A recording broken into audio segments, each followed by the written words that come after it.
Trabahante sa Mactan Export Processing Zone kon maps nga naglakaw lang daplin sa karsada sa Miami Patalingog Avenue, Pasak, Lapu-Lapu City.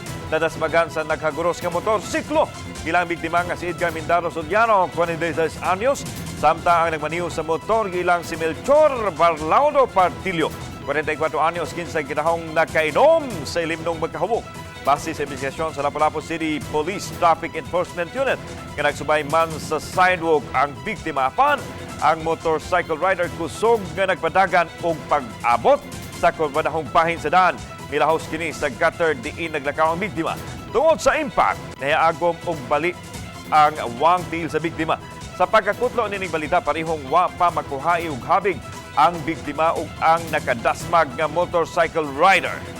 Ang gusto sa biktima nga dili na niya ipa-arrested kay ang gusto niya nga patubagon lang niya sa medical expenses tanan.